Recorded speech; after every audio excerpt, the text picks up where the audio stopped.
कल हमने डिसाइड किया था कल की क्लास में कि आज हम मौर्य कला डिटेल करेंगे। मौर्य कला के बारे में जानेंगे भी कि आखिर मौर्य कला का विकास कब, कैसे और कहाँ हुआ। साथ ही साथ हम ये भी देखेंगे कि मौर्य कला से अब तक कितने क्वेश्चंस आए हैं और जो क्वेश्चन मौर्य कला से पूछे गए हैं उन क्वेश्चंस का जो भी क्वेश्चंस हैं उनका स्वरूप कैसा था, किस तरह के डिमांड थी, किस तरह की बीपीएससी की, और उस आंसर का फॉर्मेट कैसा हो तो बीपीएससी ज्यादा से ज्यादा मार्क्स देगी। इसका एक लॉजिकल डिस्कशन करेंगे इस क्लास में। हम आते हैं, देखो कल हमने डिटेल किया था कि कौन कौन सा topic art and culture and Indian history वाले टॉपिक में कौन कौन सा टॉपिक पढ़ेंगे, और उसमें से हमने डिसाइड किया था कि मौर्य कला को और पाल कला को फिनिश कर देंगे आज की क्लास में। हम पहले मौर्य कला डिटेल में एक बारी सुन लेते हैं इस वीडियो के माध्यम से, और उसके बाद फिर उस पे जो भी क्वेश्चंस आता है उसको फ्रेम करने की कोशिश कर लेते हैं। फिर हम आगे कंटिन्यू करेंगे पाल कला को या फिर पटना कलम को या मधुबनी पेंटिंग को, जो भी है आगे उस पे हम कोशिश करेंगे आगे काम करने का। ठीक है, तो चलो कंटिन्यू करते हैं क्लास को। सही है, फिर स्लो क्यों है? मौर्य के बारे में पहले से आपको पता होगा कि मौर्य वंश की उत्पत्ति कहां से हुई, कैसे हुई। अभी हम बेस क्लियर कर रहे हैं। जब हम क्वेश्चन आंसर फॉर्मेट पे आएंगे तो हम बताएंगे कि टू द पॉइंट और टू द मतलब प्रॉपर क्वेश्चन के अकॉर्डिंग कैसे आंसर फ्रेम करते हैं। लेकिन अभी थोड़ा सा स्टडी कर लेते हैं बिगिनिंग से मौर्य को। बोर्ड ले लेते हैं, बोर्ड पे एक्सप्लेन करना थोड़ा बेटर रहता है चीजों को। आप कॉपी और पेन के साथ बैठिए और नोट करते जाइए, बिल्कुल जैसे क्लास में आप नोट करते हो ना, ऑफलाइन क्लास में, जस्ट लाइक दैट आपको उसी तरीके से नोट करते जाना है। जो भी बातें डिस्कस होगी अभी क्लास में। देखो, जो मौर्य वंश है उस वंश की दो तीन उपलब्धियां बहुत ज्यादा चर्चित रही हैं। एक तो मौर्य का प्रशासन, मौर्यन एडमिनिस्ट्रेशन, जिसके बारे में आपको काफी कुछ इंफॉर्मेशन मिलता है मेगास्थनीज की जो बुक है इंडिका से। और दूसरा मौर्य फेमस है अपने सम्राट अशोका को लेके, क्योंकि अशोका ने जो है काफी इंस्क्रिप्शंस स्टैब्लिश करवाए और उससे रिलेटेड काफी स्टोरीज पॉपुलर हुई। तो दो चार कैरेक्टर हैं जो काफी पॉपुलर हैं। एक तो जो मौर्य वंश के संस्थापकों में से एक हैं चंद्रगुप्त मौर्य, जो खुद संस्थापक थे और चाणक्य ने उसको स्टैब्लिश करने में मदद किया था। ठीक है, दूसरे उसके अलावा जो हैं, दूसरा शासक जो मौर्यों में है वो है सम्राट अशोक, उसके काल में भी कला का बहुत अधिक विकास हुआ। और तीसरा दशरथ, ये हमने बताया था आपको।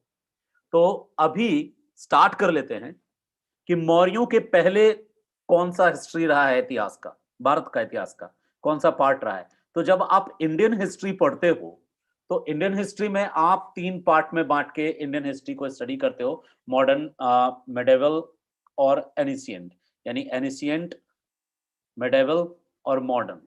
जब आप एनिशियंट की बात करते हो, प्राचीन भारतीय इतिहास की बात करते हो, तो फिर से इसको आप चार सेक्शन में डिवाइड करते हो, चार सेक्शन में डिवाइड कर लेते हो आप। सेक्शन वन जो लेते हो आप, स्टोन एज जिसको आप कहते हो, स्टोन एज ले लेते हो, यानी पाषाण काल वाला पॉइंट लेते हो सेक्शन ए में। और दूसरा जो सेक्शन आता है स्टोन एज के बाद, जिसको आप ब्रॉन्ज एज कहते हैं, या फिर आप जिसको आईबीसी, इंडस वैली सिविलाइजेशन के रूप में आप स्टडी करते हो।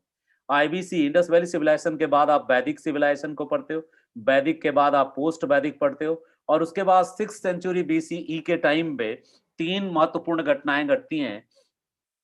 दो कहिए आप इसको, एक तो पॉलिटिकल चेंजेस आते हैं और महाजनपदास का उदय होता है, और दूसरा रिलीजियस चेंजेस आता है और 64 नास्तिक, एथिस्टिक जिसको आप बोलते हैं, ठीक है, 64 नास्तिक संप्रदायों का उद्भव और विकास होता है, जिसमें आप बौद्ध को पढ़ते हो और जैन को पढ़ते हो। एक बेस आपको पता होना चाहिए। यदि आप हिस्ट्री के स्टूडेंट नहीं है तो हो सकता है कि आपको उतना क्लियर ना हो, तो इसलिए एक थोड़ा सा स्टोरी बताए कि भारतीय इतिहास को आप तीन टुकड़ों में बांट के पढ़ते हो, प्राचीन भारत का इतिहास, मध्यकालीन भारत का इतिहास और आधुनिक भारत का इतिहास।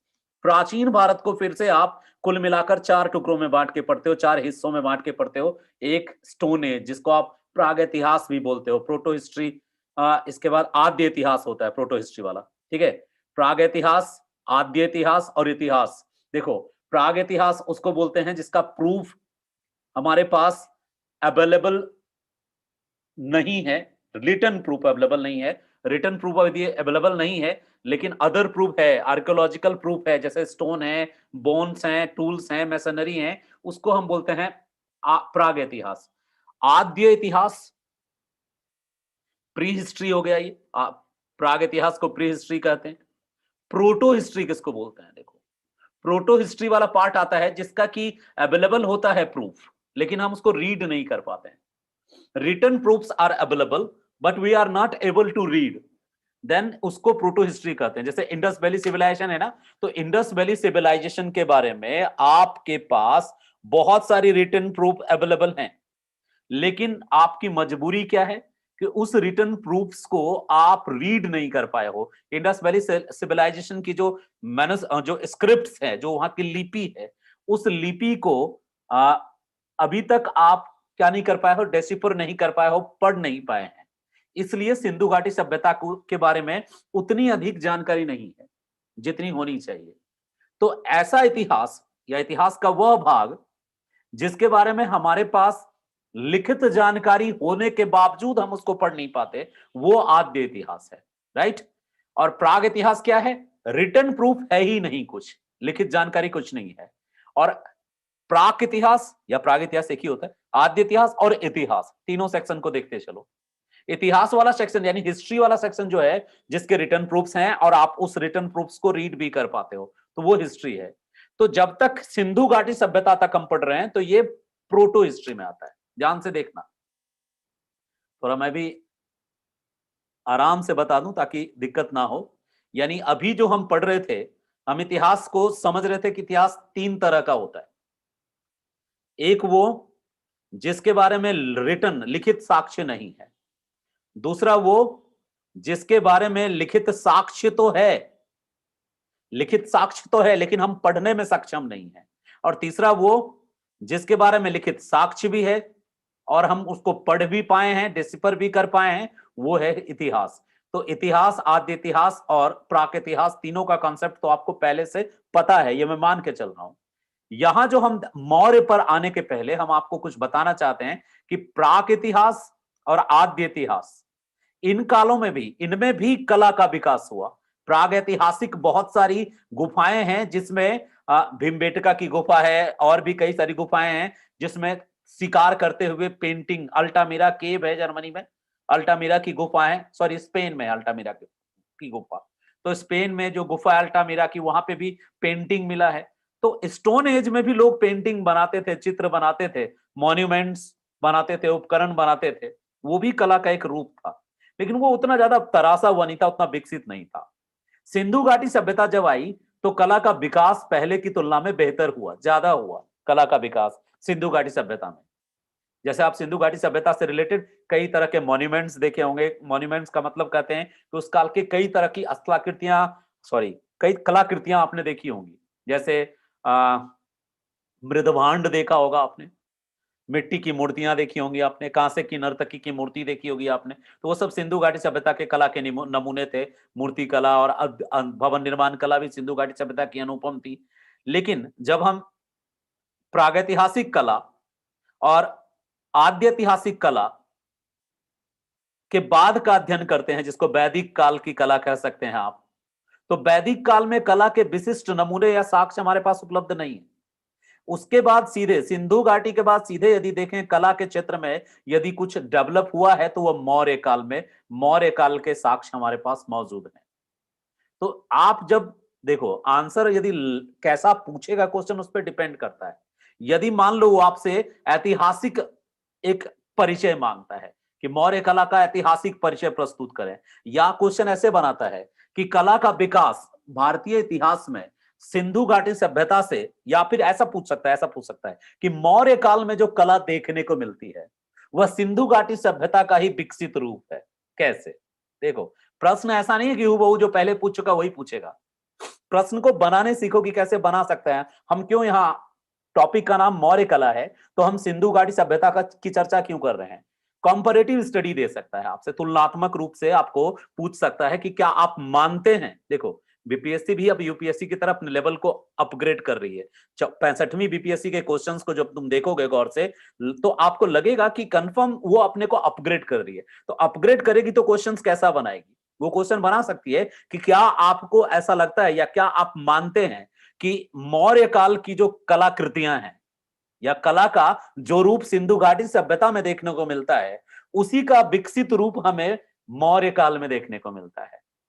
तो इसके लिए बहुत जरूरी है कि थोड़ी बहुत जानकारी आपको सिंधु घाटी सभ्यता के कला की भी होनी चाहिए कि सिंधु घाटी सभ्यता जो है यानी आईवीसी इंडस वैली सिविलाइजेशन के टाइम पे कला के किन किन रूपों का विकास हुआ। तो कला का रूप समझ लेते हैं पहले। देखो, कला के रूप में मेनली प्राचीन काल में जब हम देखते हैं तो एक पॉइंट आता है स्थापत्य कला, जिसको भवन निर्माण कला आप कहते हैं। इसको आर्किटेक्चर भी कर सकते हैं, भवन निर्माण कला, स्थापत्य कला। दूसरी बात आती है मूर्ति कला। देखो, जो जो कॉमन है दोनों में, कला का कौन कौन सा रूप सिंधु घाटी सभ्यता और मौर्य काल में कॉमन है वो देख लो। भवन निर्माण कला, जो इतिहास के छात्र होंगे वो और बेहतर समझ रहे होंगे, जो इतिहास के छात्र नहीं हैं वो पेशेंस रखिएगा, थोड़ा 5-10 मिनट क्लास का हो जाने दीजिए, थोड़ा रंग में आने दीजिए। टीचर जब एक बार रंग में आ जाए उसके बाद फिर दिक्कत नहीं होती क्लास में आपको समझने में। तो मैं आपको बताना क्या चाहता हूं, इस बात तक पहुंचने के लिए 2 मिनट आपको मुझे सुनना होगा। मैं बता रहा हूं कि आज मेरा मुद्दा, मेरा टॉपिक मौर्य कला है। मैं फर्स्ट प्रायोरिटी दे रहा हूं मौर्य कला को। बीपीएससी यदि कोई क्वेश्चन बनाएगी कला से, तो मेरा मानना है कि क्वेश्चन मौर्य कला से जरूर होगा एक, क्योंकि मौर्य और बिहार, ठीक है, मगध और बिहार पर्यायवाची समझो, एक दूसरे से बहुत हाईली डीपली कनेक्टेड है। तो मौर्य कला से किस तरह के क्वेश्चन आ सकते हैं, सीधे मैं क्वेश्चन फ्रेम करने पे आ जाता हूं। पहला क्वेश्चन आ सकता है एक हिस्टोरिकल प्रोस्पेक्टिव से कि मौर्य कला का जो रूप देखने को मिलता है, चाहे मौर्य काल का भवन निर्माण कला हो या स्तंभ निर्माण हो या स्तूप निर्माण हो, ठीक है, या गुफा निर्माण हो, या फिर मौर्य काल में जो दूसरी कलाएं विकसित हुई, लोक कला जिसको यक्ष यक्षिणी की मूर्ति के रूप में आप देख रहे हो, मूर्ति कला देखें हम या हस्तशिल्प देखें मौर्य काल की, या भवन निर्माण देखें, 3 तरह का मौर्य काल में देखने को मिलता है। क्या क्या? भवन निर्माण, मूर्ति, हस्तशिल्प, हस्तशिल्प। तो यदि ये सब चीजें मौर्य काल में देखने को मिलती है, तो क्या इसका कहां से मिला, प्रेरणा कहां से मिली होगी मौर्यों को इस तरह के भवनों के निर्माण और मूर्ति के निर्माण या हस्तशिल्प पर किसका प्रभाव पड़ा होगा? अक्सर आप देखेंगे कि पूर्वजों का प्रभाव आप पर पड़ता है, मुझ पर मेरे पिता का प्रभाव पड़ा है। वैसे ही यदि मौर्य कला को देखें तो मौर्य कला पर प्रभाव उसके बाद वाले का तो नहीं पड़ेगा, जो मौर्य के बाद आए उस पर मौर्य का प्रभाव पड़ेगा, ना कि मौर्यों पर उनका पहले से एडवांस में। तो यदि हम बात करें सिंधु घाटी सभ्यता की, तो वो पहले थी मौर्यों से। तो सिंधु घाटी में भी सब कला के कई रूपों का विकास हुआ। खुद सिंधु घाटी सभ्यता जो था वो भवन निर्माण कला के लिए फेमस है, ठीक है, भवन निर्माण कला में नंबर 1 थी सिंधु घाटी सभ्यता। सिंधु घाटी सभ्यता में मूर्तियां भी बहुत मिली है, पुजारी की मूर्ति, नर्तकी की मूर्ति, ठीक है, मातृ देवी की मूर्ति, बहुत सारी मूर्तियां मिली हैं, बहुत सारे खिलौने मिले हैं। तो मूर्ति निर्माण में भी सिंधु घाटी सभ्यता काफी आगे थी, भवन निर्माण में काफी आगे थी। तरह तरह के हस्तशिल्प मिले हैं, मनके जिसको बोलते हैं, बीट्स, मनके मिले हैं, आभूषण मिले हैं, तो वो सब हस्तशिल्प में भी आगे थे। तो क्वेश्चन ये बनाएगी बीपीएससी, देखो अभी तक पूछी नहीं है क्वेश्चन, ये क्वेश्चन मेरे दिमाग में चल रहा है और मैं चाहता था कि तुमसे डिस्कस करूं इस क्वेश्चन पे। बीपीएससी मुझे लगता है क्वेश्चन बनाएगी कि क्या आपको लगता है, आपसे आपका ओपिनियन पूछेगा, क्या आपको लगता है कि जो मौर्य काल में, ठीक है, मौर्यकालीन कला या मौर्य कला सिंधु घाटी सभ्यता की कला का ही विकसित रूप थी? या दूसरे तरह से पूछ सकता है कि मौर्य काल में हम भवन निर्माण की जो शैली देखते हैं या स्तूप निर्माण की जो शैली देखते हैं, उसका कहीं ना कहीं वो सिंधु घाटी सभ्यता से प्रेरित थी? ये क्वेश्चन बन सकता है, ठीक है। और भी कई तरीके से बना सकता है क्वेश्चन, कनेक्ट कर सकता है मौर्य काल को सिंधु से। तो ऐसे क्वेश्चंस को कैसे डील करें यदि इस तरह के प्रश्न आते हैं कि सिंधु घाटी सभ्यता और मौर्य कला में रिलेशन पे क्वेश्चन बना दिया, तो अब वहां पे तैयार करके नहीं गए और वहीं पे मुझे लिखना है उस क्वेश्चन का आंसर, तो कैसे ऐसे क्वेश्चन को डील करेंगे आप? देखो सिंपल है, आप इस क्वेश्चन का फॉर्मेट कैसे बनाएंगे?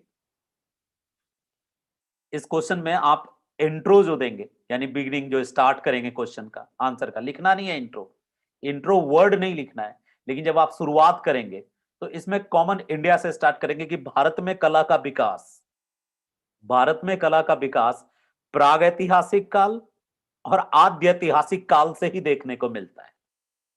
जहां प्रागैतिहासिक कालीन कई गुफाएं, प्रागैतिहासिक का मतलब प्री हिस्टोरिक, प्री हिस्टोरिक जो आर्ट फॉर्म्स हैं वो भी कई जगह देखने को मिलते हैं, और प्रोटो हिस्टोरिक आर्ट फॉर्म और बहुत तरीके के जो, चाहे वो स्कल्पचर्स हों, चाहे वो बिल्डिंग्स हों, बिल्डिंग रिमेन्स हों, चाहे वो आर्टिफैक्ट्स हों, यानी हस्तशिल्प हो, मूर्तियों या भवन हो, वो आईवीसी में भी देखने को मिलता है।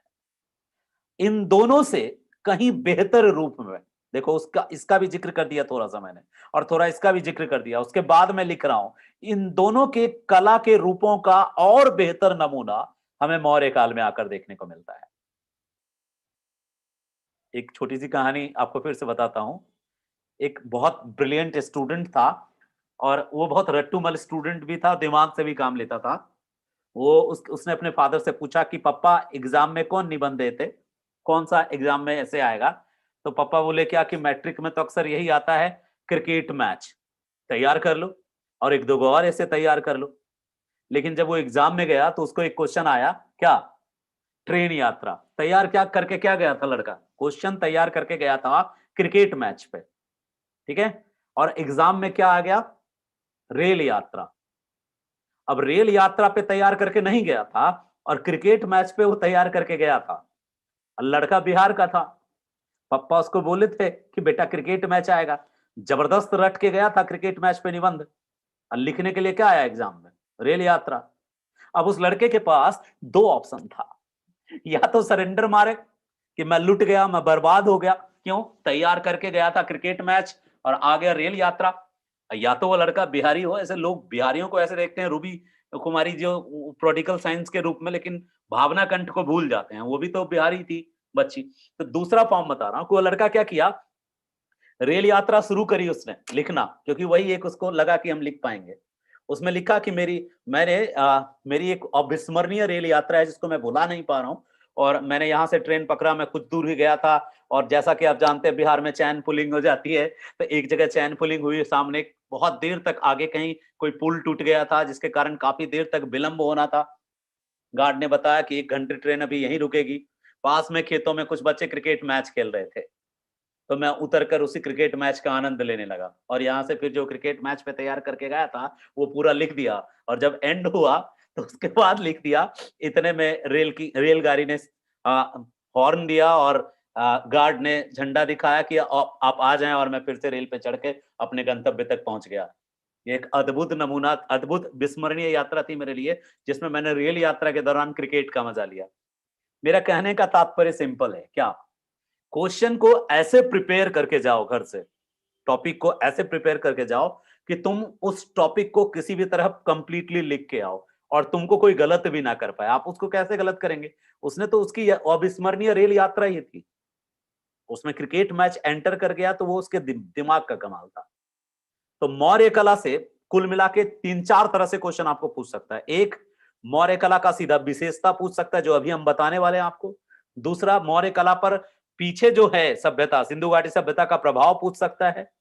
तीसरा तीसरा क्वेश्चन क्या पूछ सकता है कि मौर्य काल में जो अशोक थे, सम्राट अशोक के द्वारा किए गए कार्यों का विवरण दे, वो पूछ सकता है। चौथा क्या पूछ सकता है कि मौर्य काल में दरबारी कला के साथ साथ लोक कला का भी विकास हुआ था, कैसे? इसमें दरबारी या राजकीय कला को भी दिखाना पड़ेगा एक चार्ट से, और लोक कला को भी दिखाना पड़ेगा दूसरे चार्ट में। तो इस तरह से आप प्रिपेयर करके जाइए मौर्य कला को। अब थोड़ा सा प्रवचन सुन लीजिए, मौर्य कला के बारे में हम थोड़ा विस्तार से बता लेते हैं। देखिए, मौर्य कला पर सबसे ज्यादा प्रभाव यदि दिखता है, व्यापक प्रभाव दिखता है, तो वो सिंधु घाटी सभ्यता की कला का ही दिखता है।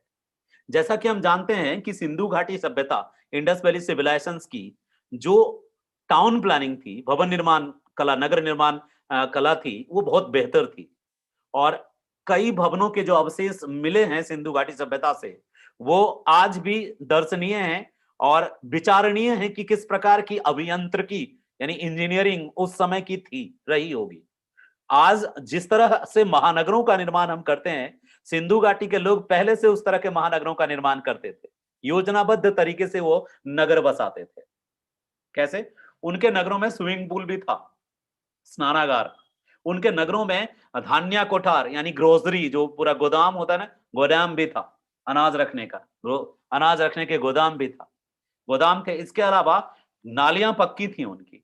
तो सिंधु घाटी सभ्यता जिस तरह से भवन निर्माण कला में निपुण थे, वो लोग आगे थे, उस तरह से मौर्य काल में भी हमें भवन निर्माण की कई अस्लाकृतियां, सॉरी कलाकृतियां, असला नहीं, ज्योग्राफी का टीचर हूं ना, तो कभी कभी वो वर्ड आ जाता है। तो मौर्य काल में कई तरह की कलाकृतियां जो भवन निर्माण से संबंधित है, स्थापत्य की कई नमूने, अद्भुत नमूने हमें देखने को मिलते हैं। जैसे अब यहाँ उदाहरण के रूप में भी देंगे कि मौर्य काल का सबसे बहुत ही प्रसिद्ध एक भवन निर्माण का नमूना है, वो है चंद्रगुप्त मौर्य का राजप्रसाद। चंद्रगुप्त मौर्य का जो वो राजप्रसाद है, राजप्रसाद जो भवन है, राजमहल है चंद्रगुप्त मौर्य का, कुम्हरार नाम सुने होंगे, एक जगह है कुम्हरार। कुम्हरार में एक अभी भी लकड़ी का बहुत सारा काम किया हुआ एक बड़ा सा भवन है, राजमहल है, जो चंद्रगुप्त मौर्य ने बनवाया था। तो चंद्रगुप्त मौर्य द्वारा निर्मित जो राजमहल देखने को मिलता है, राजप्रसाद देखने को मिलता है, उसका जो दुर्ग, जो दुर्गीकरण किया गया है, जो उसका फोर्ट बनाने की जो आर्ट देखने को मिलती है, वो अद्भुत है, नमूना। उसकी चर्चा कौटिल्य ने अपने अर्थशास्त्र में भी की है, मेगास्थनीज ने इंडिका में भी की है उसकी चर्चा। तो भवन निर्माण कला सिंधु घाटी सभ्यता से प्रेरित थी, किसकी? मौर्य की, क्योंकि मौर्य बाद में हुए, जो बाद में हुए अपने पहले वाले सीनियर से वो प्रेरित होते हैं। तो सिंधु घाटी सभ्यता से प्रेरित रही है इनकी भवन निर्माण कला, किंतु हूबहू नहीं। हर कोई जो होता है न्यू वर्जन अपने पहले वाले वर्जन से थोड़ा डिफरेंट होता है। तो यही चीज है, हम थोड़ा कंपेयर करना भी सीख लेंगे। जहां सिंधु घाटी सभ्यता का जो भवन निर्माण था वो सिटाडेल पे था, यानी चबूतरे के ऊपर बना हुआ था भवन, वहीं उस तरह का चबूतरा जैसा सिंधु घाटी में था वैसा चबूतरा अशोक यानी मौर्य काल में नहीं देखने को मिलता है। ठीक है। दूसरी बात, सिंधु घाटी सभ्यता की जो शैली थी भवन निर्माण की, वो बिल्कुल अलग थी। कैसे थी? वो रेक्टेंगुलर या स्क्वायर शेप में डिजाइन किया हुआ भवन था, और उसमें लकड़ी का काम कम हुआ था और ईंटों का, पकी हुए ईंटों का काम ज्यादा हुआ था। जबकि जो राजप्रसाद मिला है, चंद्रगुप्त मौर्य का जो राजप्रसाद मिला है कुम्हरार स्थित, उसमें लकड़ी का काम ज्यादा हुआ है। ठीक है। 80 स्तंभ है, 80 स्तंभ है उसमें, कुम्हरार में जो मिला है अवशेष पटना में। तो और इसमें स्तंभ के अलावा और भी कई चीजें यूनिक हैं जो सिंधु घाटी सभ्यता के भवन निर्माण में देखने को नहीं मिलती। एक और बात है, सिंधु घाटी सभ्यता के जो भवन थे, उनकी जो दरवाजे और खिड़कियां थी वो अंदर की ओर खुलती थी, जबकि ऐसा इसमें नहीं है मौर्य काल में।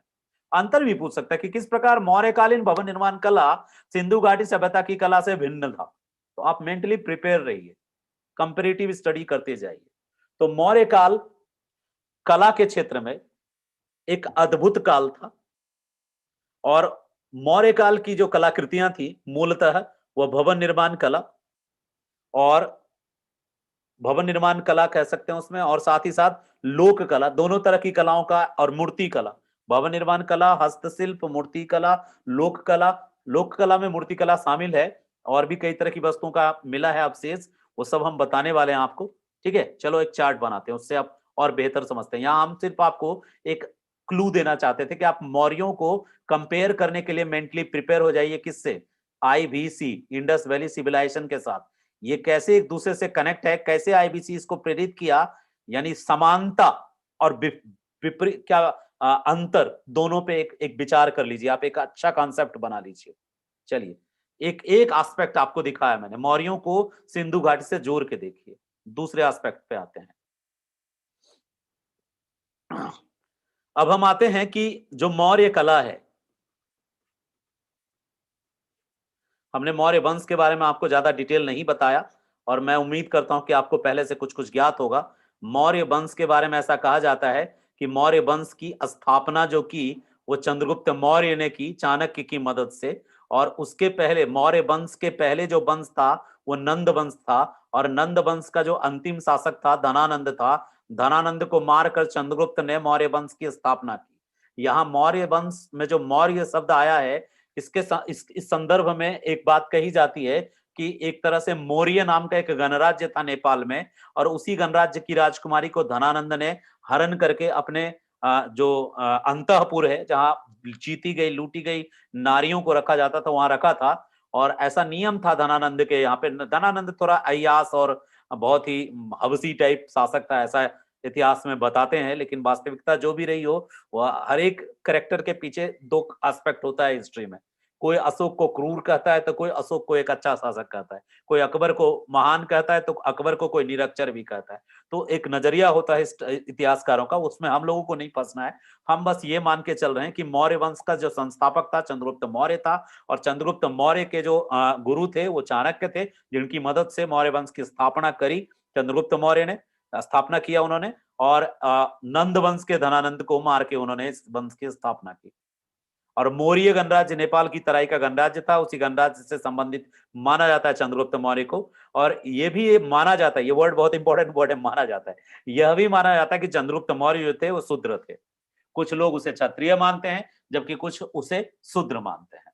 वास्तविकता जो भी हो, वास्तविकता जो भी हो, चंद्रगुप्त मौर्य एक महान शासक थे, और जिन्होंने न केवल यूनानी आक्रमण से देश की रक्षा की, बल्कि एक विशाल मगध साम्राज्य की उसने स्थापना की। विशाल मगध साम्राज्य, मगध साम्राज्य पहले भी था, लेकिन विस्तृत रूप से राजनीतिक एकीकरण करने में सबसे बड़ा योगदान चंद्रगुप्त मौर्य का रहा। वहां से शुरू हुआ मौर्य वंश, और मौर्य वंश में कई शासक हुए। चंद्रगुप्त मौर्य के बाद जो दूसरे शासक हुए वो हुए बिंदुसार, और बिंदुसार के बाद जो हुए वो हुए सम्राट अशोक, और सम्राट अशोक के बाद कुणाल आए, और अंतिम शासक जो थे इसके, उनका नाम था दशरथ। तीन शासकों के काल में कला का अद्भुत विकास हुआ मौर्य काल में। एक चंद्रगुप्त मौर्य स्वयं, उनके काल में स्थापत्य कला का विकास बहुत तीव्र गति से हुआ, क्योंकि मौर्य वंश जब स्थापित हुआ और विस्तृत साम्राज्य इसके द्वारा स्थापित किया गया, तो उसके संचालन के लिए, उसके देखरेख के लिए जो राजधानी थी और उसके आसपास के क्षेत्र थे, उसमें स्थापत्य का यानी भवनों का बड़े स्तर पर निर्माण किया गया। उदाहरण के लिए चंद्रगुप्त मौर्य ने खुद पटना में कुम्हरार में एक विशाल राजप्रसाद दुर्ग का निर्माण किया, जिसमें 80 स्तंभ थे और इसमें लकड़ी का बहुत ज्यादा काम हुआ था। और बात करें हम तो चंद्रगुप्त मौर्य के बाद यदि बहुत अधिक बड़े स्तर पर स्थापत्य और कला के अन्य विभिन्न क्षेत्रों का विस्तार हम देखना चाहें, तो हमें देखने को मिलता है सम्राट अशोक के काल। सम्राट अशोक जो थे, उनमें एक विशिष्टता ये थी कि जब भी वो कोई युद्ध जीतते थे या जहां कहीं भी वो यात्रा करते थे, किसी खास कोई ओकेजन होता था, तो उसमें वो वहां पर अभिलेखों का की स्थापना करवाते थे। इंस्क्रिप्शंस, अभिलेख। और वो जो अभिलेख की स्थापना करते थे, तो वहां पिलर इंस्क्रिप्शंस कभी बनाते थे, कभी केव इंस्क्रिप्शंस स्टैब्लिश कराते थे। ज्यादातर जगहों पे उन्होंने पिलर इंस्क्रिप्शंस स्टैब्लिश करवाए हैं, जैसे लौरिया नंदनगढ़ का पिलर, इसके अलावा रामपुरवा का पिलर है, दिल्ली में टोपरा का पिलर है, दिल्ली में मेरठ में भी पिलर है, ठीक है, और चंपारण में लौरिया अरराज का पिलर है, इलाहाबाद में भी एक पिलर है जिसको प्रयाग प्रशस्ति जिस पे लिखा गया है, एक पिलर है, रुम्मनदेई में भी पिलर है। तो पिलर जिसका जो जितने भी पिलर आज आपको देखने को मिलते हैं, पिलर इंस्क्रिप्शन, ये सारे पिलर इंस्क्रिप्शन एक स्पेशलिटी है किनकी? सम्राट अशोक की। तो तीन शासक को हम मौर्यों में याद रखेंगे, एक चंद्रगुप्त मौर्य को, और दूसरा सम्राट अशोक को, और लास्ट में थोड़ा सा दशरथ को। ठीक है, चंद्रगुप्त मौर्य अपने स्थापत्य भवन निर्माण के लिए जाने जाएंगे। भवनों के निर्माण में चंद्रगुप्त मौर्य नंबर 1 थे, उन्होंने कई भवनों के निर्माण करवाए। लेकिन सबसे ज्यादा यदि कहा जाए स्वर्ण काल, मौर्य कला का स्वर्ण काल किसके समय में देखने को मिलता है? तो सम्राट अशोक। इन्होंने स्तंभ बनवाए, इन्होंने स्तूप बनवाए, इन्होंने वेदिका बनवाया, कई जगह गुफा विहार बनवाए, गुफाओं का निर्माण करवाया बौद्ध भिक्षुओं के लिए, जैन भिक्षुओं के लिए। तो यही तो है बौद्ध कला, ये मौर्य कला। मौर्य कला में अभी हम बात कर रहे हैं, जो भी बात कर रहे हैं राजाओं के द्वारा बनाए गए, जैसे चंद्रगुप्त मौर्य के द्वारा बनाए गए भवन, अशोक के द्वारा बनाए गए स्तंभ, और फिर दशरथ जो तीसरे शासक की बात मैं कर रहा था, दशरथ ने भी कई जगहों पे स्थापत्य कला में अपना योगदान दिया। हम दशरथ को भी पढ़ेंगे कि उन्होंने क्या किया। ठीक है, दशरथ ने नागार्जुन की पहाड़ियों में कंदराओं का निर्माण कराया। तो यदि हम तीनों शासकों को बता दिए, तो समझो हम मौर्य कला का एक भाग हमने एक्सप्लेन कर लिया। सिर्फ ये यदि याद रख लिया, तो मौर्य कला का एक भाग है जिसको दरबारी अथवा राजकीय कला कहते हैं। दरबारी या राजकीय कला। देखो, सजाना आपका काम है, मैं आपको बस विभिन्न पक्षों से रूबरू कराता हूं, और आपके कोई सवाल होंगे तो मैं उन सवालों को सुनना या देखना चाहूंगा। ठीक है, कि आपके मन में और क्या कंफ्यूजन आ रहा है। रही बात इसको याद रखना कैसे है, आप हमको सुनते रहिए, आपको याद हो जाएगा। मौर्य काल में शासकों द्वारा जो बनाया गया, एक मौर्य काल में आम आदमियों द्वारा जो बनाया गया, दो। यानी मौर्य कला को दो टुकड़ों में बांट के आप पढ़ रहे हैं, दरबारी कला और लोक कला। अब दरबारी कला की जब बात करेंगे तो तीन ही दरबार से तीन ही लायक लोग आपको मिलेंगे। एक चंद्रगुप्त मौर्य, चंद्रगुप्त मौर्य, और दूसरे जो मिलेंगे सम्राट अशोक, और तीसरे मिलेंगे आपको सम्राट दशरथ। अब चंद्रगुप्त मौर्य, अशोक और दशरथ, इन्हीं तीनों को याद रखना है। इसी में वर्ड लिख देना है, चंद्रगुप्त मौर्य कालीन दरबारी कला, अशोक कालीन दरबारी कला, और दशरथ कालीन दरबारी कला या राजकीय कला। इन्हीं तीन के काल में हुआ। जो जो बिंदुसार थे उनके काल में कुछ ज्यादा नहीं हुआ। कुणाल जो था वो तो ब्लाइंड थे आंख से, उनके काल में भी ज्यादा नहीं हुआ। कुणाल को ब्लाइंड अशोक नहीं करवाया था। क्यों करवाया था? वो फिल्मी स्टोरी है। ठीक है, फिल्मी स्टोरी है। अशोक के आदेश से ही उसके पुत्र कुणाल की दोनों आंखें निकाल दी गई। एक सौतेली मां थी अशोक की पत्नी, बुढ़ापा में शादी किए थे अशोक, उनकी पत्नी थी जो कुणाल को पसंद करती थी। कुणाल मना किया तो झूठ आरोप लगाया और अशोक ने उसके आंख निकालने की सजा दे दी उसको। बाद में पता चला निर्दोष है, और अशोक जो है फिर कुणाल ही शासक बना उसके बाद। आगे देखिए, और भी कुछ स्टोरी रही होगी। हिस्ट्री बहुत ही एक डिफरेंट टाइप ऑफ सब्जेक्ट है, इसमें स्टोरीज बहुत हैं। तो चंद्रगुप्त कालीन जब हम कला देखते हैं, चंद्रगुप्त मौर्य कालीन कला, तो इसमें मेनली एक ही उनका सबसे बड़ा अचीवमेंट देखने को मिलता है। वो मिलता है क्या? जो उन्होंने वही कुम्हरार में जो राजमहल बनाया था, कुम्हराल में जो उन्होंने राजमहल बनवाया था, राजप्रसाद बनवाया था, वो चंद्रगुप्त कालीन कला थी। इसके बारे में आपको जान के क्या रखना है, 4-5 पॉइंट, कि इस राजप्रसाद का किस शैली में बनी थी, कितने स्तंभ थे इसमें, और क्या इसकी स्पेशलिटी थी। 3-4 पॉइंट यहीं लिख देना है डायग्राम में ही। अशोक की बात आएगी जिसमें कई सारी चीजें आएंगी। क्या क्या आएंगी? स्तंभ आएगा,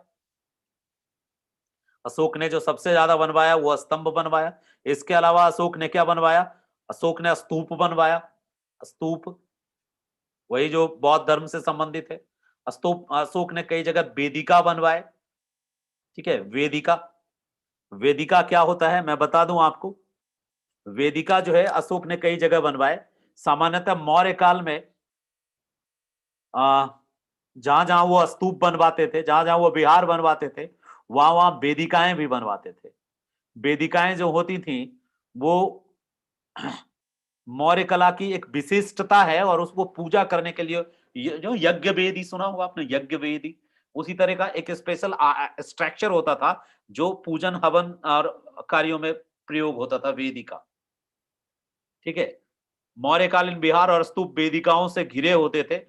बोधगया में अशोक काल के कई अवशेष मिले हैं जिसमें कई सारी वेदिकाएं मिली हैं। तो स्तंभ, स्तूप, वेदिका और गुफा विहार, इसको गुहा विहार कहते हैं, ये सम्राट अशोक के काल में सबसे ज्यादा बनी।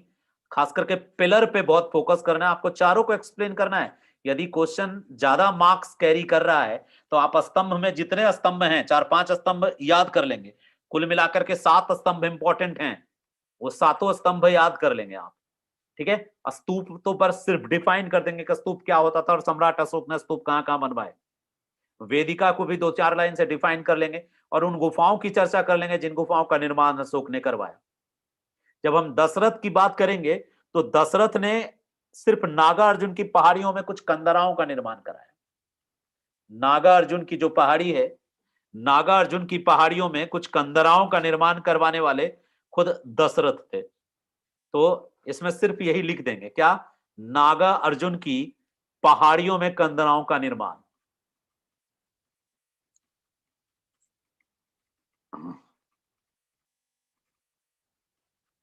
तो ये आप एक फ्लो चार्ट मन में याद रखेंगे दिमाग में, कि जब हम मौर्य कला की बात करेंगे तो उसको हम सबसे पहले 2-4 लाइन का डायलॉग उसमें लिखेंगे कि मौर्य कला कैसे अद्भुत थी, विशिष्ट थी, उसकी क्या स्पेशलिटी थी और कैसे वो सिंधु घाटी सभ्यता से प्रेरित होकर के भी उससे अलग थी।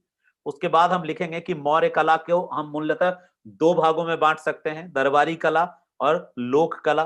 फिर दरबारी कला में हम एक फ्लो चार्ट बना के दिखा सकते हैं कि जो दरबारी कला थी या राजकीय कला थी वो मूलतः हम तीन भागों में बांट के देख सकते हैं, चंद्रगुप्त कालीन मौर्य कला, अशोक कालीन मौर्य कला और दशरथ कालीन मौर्य कला। इन्हीं पॉइंट को डिटेल भी कर लेंगे आप।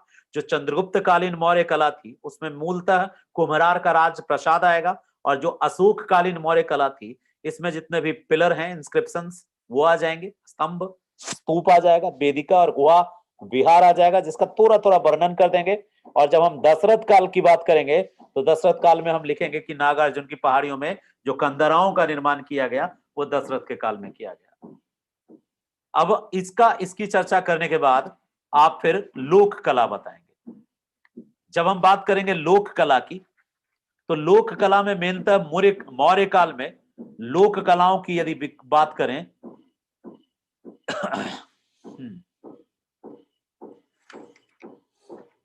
लोक कला की बात करें मौर्य काल में तो पटना में दीदारगंज से यक्ष और यक्षिणी की मूर्ति प्राप्त हुई है। वो लोक कला का एक अद्भुत नमूना है जो पटना के दीदारगंज से यक्ष यक्षिणी की मूर्ति मिली है। इसके अलावा लोहानीपुर पटना से दो नग्न पुरुषों की मूर्तियां मिली हैं, जैन शैली में नग्न पुरुषों की मूर्ति मिली है। और कुम्हरार में कई तरह के पशु पक्षी नर नारी की मिट्टी की मूर्ति मिली है।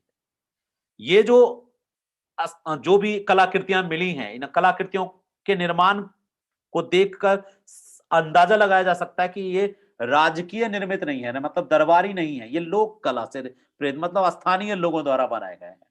तो ये तो आपने एक पूरा का पूरा इंट्रोडक्शन लिया कला के बारे में, लोक कला के बारे में, सॉरी मौर्य कला के बारे में। अब आप इस पे देखेंगे कि मौर्य कला की प्रमुख विशेषता क्या थी।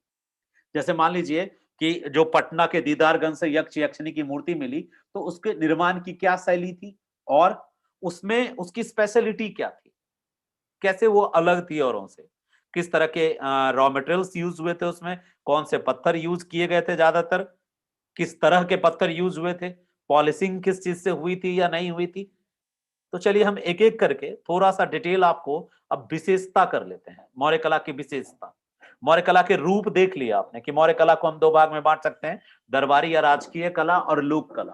फिर दरबारी कला को हम 3 पॉइंट में डिटेल कर सकते हैं और लोक कला में हम यक्ष यक्षिणी की मूर्ति जो दीदारगंज से मिली उसकी चर्चा करेंगे, और लोहानीपुर पटना से नग्न पुरुषों की मूर्तियां मिली जो जैन कला से संबंधित, जैन शैली से संबंधित थी, और कुम्हरार से विभिन्न प्रकार के पशु पक्षियों और नर नारियों की मिट्टी की मूर्ति मिली।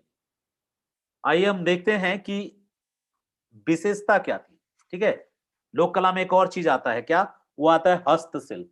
लोक कला को दो भाग में बांट सकते हैं, एक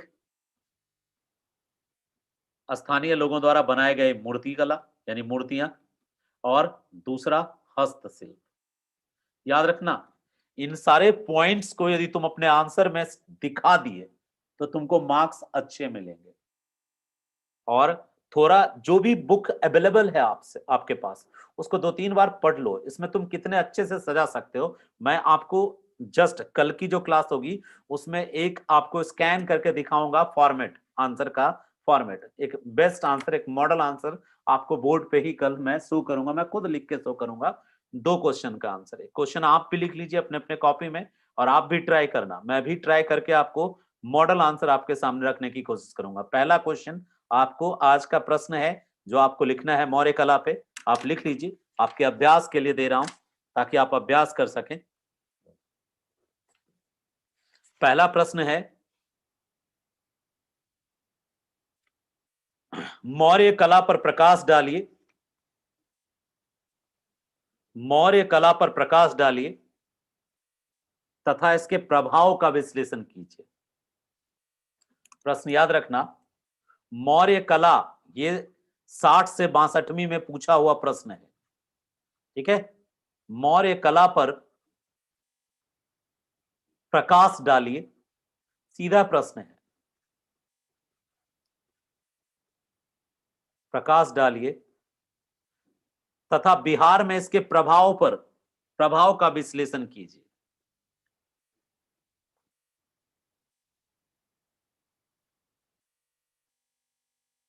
ये प्रश्न है 60 से 62वीं में ये प्रश्न पूछा है।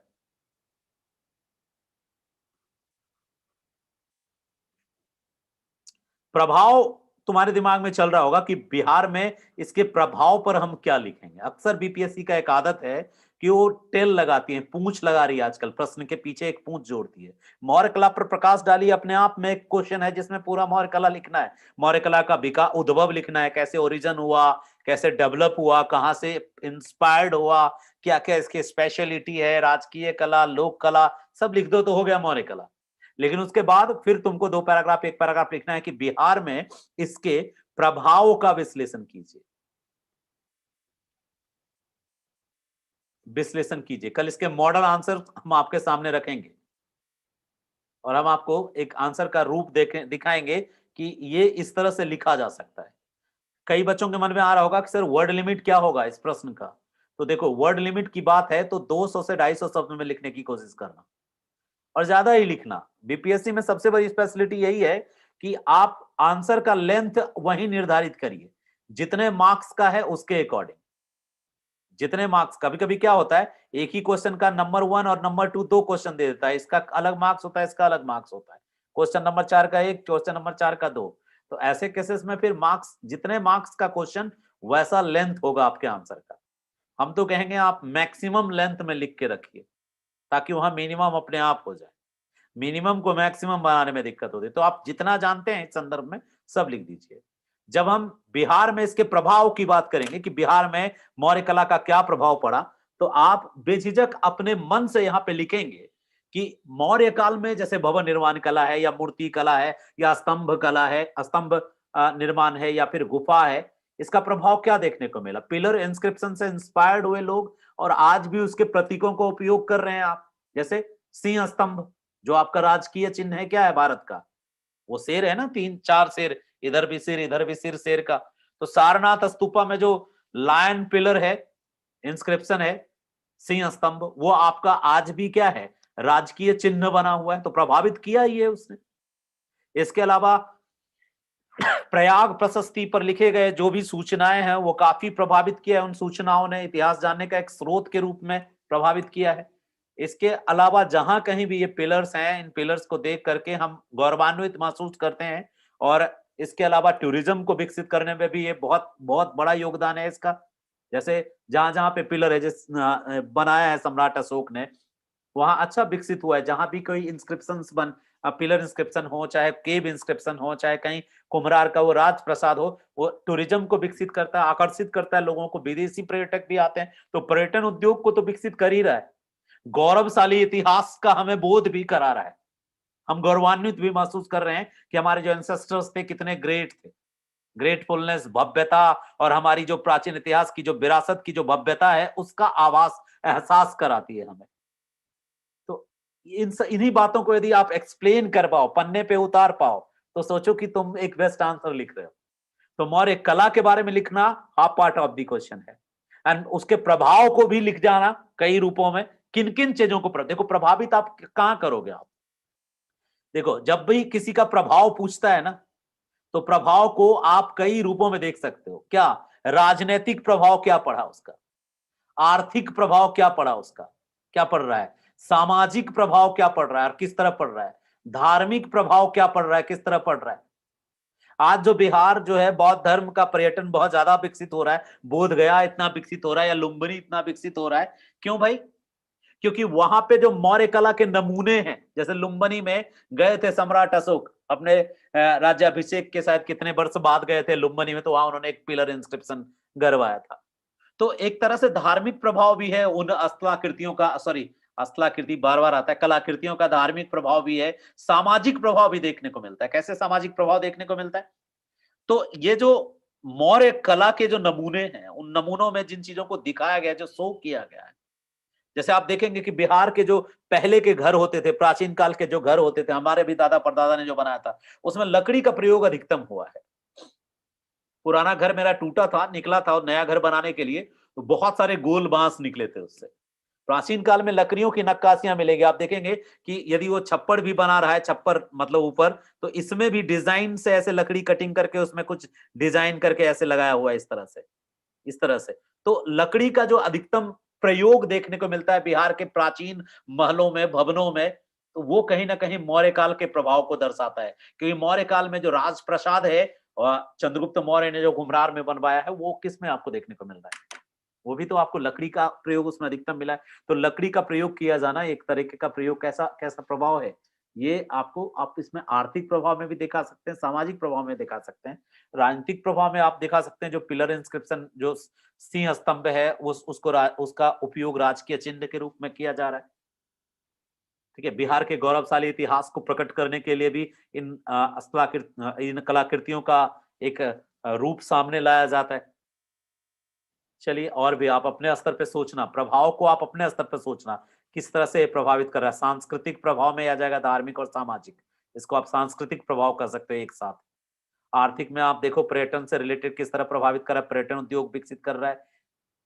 ठीक है, तो मेन तो पर्यटन से ही रिलेटेड है। राजनीतिक में आप देखेंगे इसके राजकीय चिन्हों का प्रयोग किया जा रहा है, गौरवशाली इतिहास को दिखाने के लिए इन राजकीय चिन्हों का जगह जगह प्रयोग किया जा रहा है। तो इन पॉइंट्स को एक पैराग्राफ में नीचे लगा देना, यानी कि सब इसको एक्सप्लेन करना नहीं, पॉइंट बनाना के, बल्कि एक पैराग्राफ में कन्वर्ट कर देना आप इन प्रभावों को। और अपना अपना भी मस्तिष्क, आप सब एक, हर एक स्टूडेंट मैं मानता हूं कि जो भी स्टूडेंट होता है ना, उसका एक अपना भी टैलेंट होता है। तो मैं एक आइडिया दे रहा हूं, आप उसको अपने आइडियाज में ऐड ऑन कर लेना, तो आप और बेहतर कर पाओगे। प्रश्न नंबर 2 दे रहा हूं आपको लिखने के लिए, दूसरा क्वेश्चन। ये जो क्वेश्चन दिया ये तो पूछी है किसने, बीपीएससी ने। हो भी सकता है रिपीट, नहीं भी कर सकती रिपीट, लेकिन ये क्वेश्चन अभी तक पूछी नहीं है और मुझे लगता है ऐसा पूछ सकता है। एक स्टेटमेंट बना देगी और कहेगी विश्लेषण करें, मौर्य कला सिंधु घाटी सभ्यता की कला से किस प्रकार प्रभावित हुई है। सिंधु मौर्य कला हड़प्पा कालीन या हड़प्पा कालीन कला से अधिक प्रभावित थी, कैसे?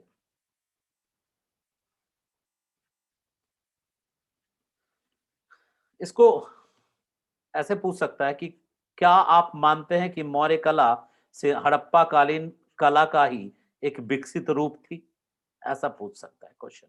यानी कि मौर्य कला और हड़प्पा कला में संबंध पूछ सकता है, अंतर पूछ सकता है, समानता पूछ सकता है, कुछ भी पूछे, आपको इस प्रश्न में उस आंसर को लिख डालना है। तो 2 प्रश्न आज मैं आपको दे रहा हूं जिसपे आप लिख करके रखेंगे आंसर। ठीक है, कल हम इसका एक मॉडल आंसर आपके सामने रखेंगे 200-250 शब्द का, कि ऐसा लिखा जा सकता है। ठीक है, कोई जरूरी नहीं कि हूबहू उस आंसर को कॉपी करना है। आप जो लिखते हैं ना उत्तर, उस पर भरोसा करना सीखिए कि यू आर द बेस्ट। ठीक है, ऐसा नहीं कि कोई लिखा बस हम उसको जल्दी से दीजिए तो हमको सेंड कर दीजिए और हम उसको फोटो कॉपी करा लेते हैं, ऐसा नहीं। ये इससे थोड़ा बाहर निकलना है।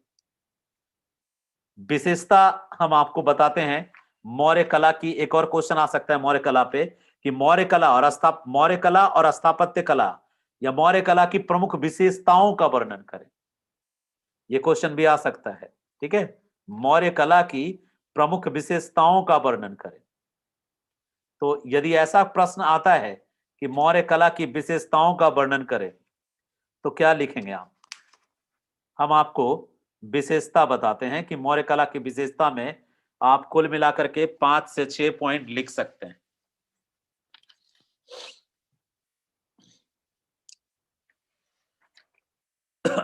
देखिए, मौर्य कला की पहली विशेषता ये है, हम एक क्वेश्चन, तीसरा क्वेश्चन, ये तीसरा क्वेश्चन है।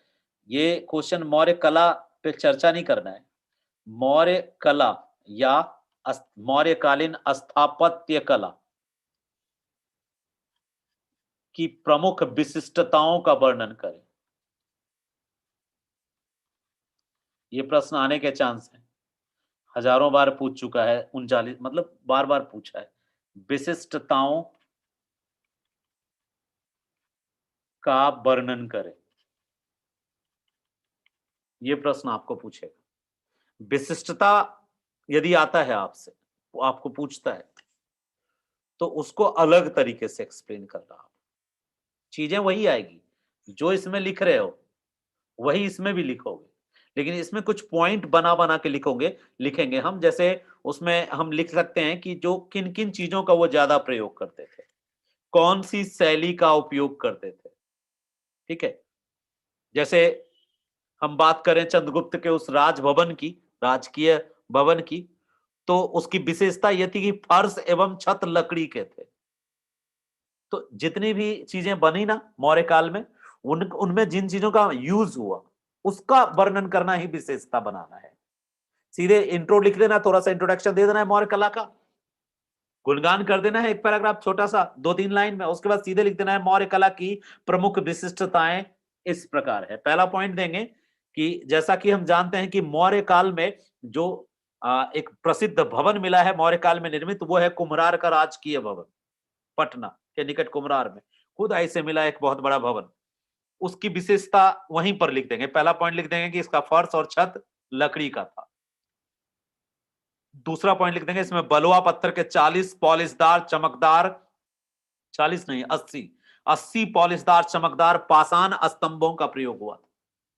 पाषाण स्तंभ, स्टोन पिलर यूज हुआ था इसमें। और ये पिलर ऐसे पिलर थे जिसको देखकर लगता था कि इंसान नहीं बना सकता उसको, इतना भव्य पिलर था। फाहियान ने इसको देवताओं द्वारा निर्मित पिलर बताया है। और मेगास्थनीज ने बताया है कि पटना नगर चारों ओर से लकड़ी की दीवारों से घिरा था, और इन लकड़ी की दीवारों के बीच बीच में तीर बनाने के लिए एक विशेष प्रकार का एक छिद्र बना हुआ था, जिससे सुरक्षा के लिए बनाया गया था। उससे तीर मारा जाता था, यदि कोई अंदर घुसे तो उसको कैसे अंदर से ही मारा जाए, उसके लिए बनाया गया था। तो ये तो उस भवन की विशेषता हो गई। इसी तरह जो अशोक काल में स्तंभ बहुत बने, तो अब उन स्तंभों की भी विशेषता बनाए, क्योंकि ज्यादातर जो अशोक के स्तंभ हैं वो बलुआ पत्थर के बने हैं। कुछ स्तंभ ऐसे हैं जो इस्पात के बने हैं, लोहे के। जैसे आप यहाँ देखोगे ना, कुतुब मीनार के पास एक लौह स्तंभ है, तो कुछ लौह स्तंभ है, कुछ पाषाण स्तंभ है। जो पाषाण स्तंभ है वो बलुआ पत्थर के हैं, और जो लौह स्तंभ है, लौह स्तंभ जो है वो किसके बने हुए हैं, वो सब के सब इस्पात के बने हुए हैं। और ऐसे जंगरोधी इस्पात के बने हुए हैं कि 5000 साल बाद भी आज भी उसमें जंग नहीं लग रहा है। और जो वैज्ञानिक हैं उस पर रिसर्च कर रहे हैं कि कैसा इस्पात बनाया, हम बनाते हैं तो तुरंत जंग लगता है, इसका 5000 साल से ओपन में खुले में है, फिर भी जंग नहीं लग रहा है, जंगरोधी है। तो इस्पात बनाने की कला भी अद्भुत थी आपकी। तो क्या यूज होता था बनाने के लिए, जो पिलर बनाते थे अशोक, अशोक के समय जो पिलर बना, अशोक स्तंभ, अशोक का जो पिलर बना, उसका दो भाग होता था। एक होता था स्तंभ यानी यष्टि, स्तंभ यष्टि, जिसको लाट कहा जाता था। और एक लाट के ऊपर में बैठने के लिए एक चकुट्टा सा एक ऐसे से पिलर ये होता था, प्लेटफॉर्म टाइप का, जिसके ऊपर कोई वृषभ होता था, ऑक्सन या फिर लायन का एक स्थलाकृति बनता था। तो उसको शीर्ष भाग कहते थे। हर एक पिलर के दो भाग होते थे, यष्टि और शीर्ष। यष्टि यानी लाट कह सकते हैं, लाट और शीर्ष। अशोक का जितना भी पिलर है वो एकास्म पिलर है। एकास्म पिलर का मतलब क्या होता है, एक ही पत्थर को तराश के बनाया गया पिलर है। ये भी एक अद्भुत अपने आप में एक यूनिक, आप कह सकते हो कि यूनिक एक कैरेक्टरिस्टिक्स माना जा सकता है अशोक के पिलर का, कि एक ही पिलर से बनाते थे। हमारे देश का जो राजकीय चिन्ह है ना वो pillar, lion pillar, lion pillar जो है वो राजकीय चिन्ह है हमारा। और वो सारनाथ के जो स्तूप है उसके पास बनाया था अशोक ने, वो भी एक आसम पत्थर से बना हुआ पिलर है। कुछ विद्वान मानते हैं कि अशोक का जो पिलर है वो पिलर ईरानी प्रभाव यानी ईरान से प्रभावित है, ईरानी जो शैली है उस शैली में बने हुए पिलर हैं। तो याद रखना, जब आप इन बातों को वहां लिखोगे तो ये सब विशिष्टता में आएगा। अशोक के पिलर से रिलेटेड पॉइंट लिख रहे हो आप, या अशोक ने जो स्तूप बनाया, स्तूप की बात करो तो स्तूप में चट्टानों को काटकर कंदराए बनाते थे वो लोग। और एक नई शैली थी ये कंदराओं का बनाना, ऐसी शैली और कहीं देखने को मिलती नहीं है। ये सिर्फ मौर्य कला का ही नमूना है। चाहे गया के बराबर पहाड़ियों में जो अशोक ने कंदराएं काटकर आजीविकों के लिए बनाया, चाहे अशोक के पुत्र ने दशरथ ने, बाद में जो दशरथ शासक बना, नागार्जुन की पहाड़ियों को जो काट करके, पहाड़ को काट के अंदर पूरे कमरे बना दिए जाते थे, कई सारे कमरे। तो वो जो गुफाएं बनाया उन्होंने, ये भी एक अद्भुत कला थी, जो और कहीं से नहीं बल्कि इनकी अपनी कला थी, देसी। इन्होंने खुद ये डिजाइन किया था ऐसा बनाना। तो इसके अलावा जो लहरियागंज क्या बताए थे हम आपको, एक जहां से वो मूर्ति मिली, एक मिनट रुक जाइए। हाँ, दीदारगंज है। लोहानीपुर और दीदारगंज से जो मूर्तियां मिली हैं, लोहानीपुर और दीदारगंज से जो मूर्तियां मिली हैं, उन मूर्तियों में जो शैली अपनाई गई है वो निज शैली है, यानी लोकल, स्थानीय शैली में उन मूर्तियों को डिजाइन किया गया है। ये महाकाय मूर्तियां खुले आकाश में स्थापित की जाती थी, ये भी एक विशिष्टता है। तो विशिष्टताओं में आप लिखना कि पत्थरों को काटना, खानों से पत्थर को निकालना, काटना, तराशना, पॉलिश करना, और पॉलिश करके उसको ओरिजिनल रूप देना जैसा वो प्लान करते थे, ये सारी स्पेशलिटी किसकी थी? वो मौर्य काल की थी। तो विशिष्टता में यही सारी बातें लिखी जाएंगी, हर एक चीज की विशिष्टता। स्तंभ में उसके निर्माण की क्या शैली थी, क्या यूज किया जा रहा था, स्पेशलिटी क्या थी। स्तूप की विशेषता बता दो आप। वो जो भवन राजप्रसाद मिल रहा है मौर्य में, कुम्हरार में, उसकी विशिष्टता बता दीजिए आप। तो बस यही हो जाएगा आपका विशिष्टता, यानी स्पेशलिटी। तो 3 क्वेश्चन बनते हैं, उम्मीद करता हूं तीनों क्वेश्चंस को आप अच्छे से तैयार करेंगे और एक मॉडल आंसर आप कल लिख के रेडी रखेंगे। और जब मैं अपना यहाँ पेज स्कैन करके आपके सामने डिस्कस करूंगा तो आपको वहां पे दिक्कत नहीं होनी चाहिए। देखो, यक्षिणी की मूर्ति जो मिली है, यक्ष और यक्षिणी की मूर्ति जो मैं बात कर रहा हूं बार बार, दीदारगंज से मिली है। मानव प्रतिमा बनाने की मौर्य शिल्प कला एक अद्भुत कला थी। ये जो यक्ष और यक्षिणी की विशालकाय प्रतिमा है, ये जनन और समृद्धि की देवता माने जाते थे। और दीदारगंज में 1917 में सबसे पहले यक्षिणी मूर्ति अपने हाथ में चावर धारण किए हुए मिली है। चावर धारणी यक्षिणी उसको कहते हैं। इस आकृति में बहुत ही बेहतर तरीके से जो नारी का सौंदर्य होता है, शारीरिक सौष्ठव कह सकते हैं आप, बॉडी की जो बनावट होती है उसको बड़े ही बहुत ही सटीकता से जो लोकल स्थानीय कलाकार हैं उन्होंने इसको दिखाया है और भारतीय आदर्श को दिखाया। नारी के सौंदर्य में बिहार का, मगध का जो नारी सौंदर्य था उसको बहुत ही महीनी तरीके से, शार्प तरीके से एक्सप्लेन करने की कोशिश की गई है उसमें, उस मूर्ति में, यक्षिणी की मूर्ति में भारतीय आइडल को बहुत ही भव्य तरीके से एक्सप्लेन, दिखाने की कोशिश की गई है। 3-4 चीजों पे दिखाया गया है। रूप की अभिव्यक्ति दिखाई गई है, आकृति की पूर्ण रेखीय और कला की सूक्ष्मता को दिखाया गया है।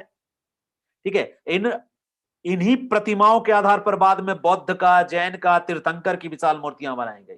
पहले यक्ष और यक्षिणी की मूर्तियां बनी और बाद में इन्हीं मूर्तियों को ध्यान में रख के बाद की मूर्तियां, बुद्ध और जैन की मूर्तियां बनाई गई।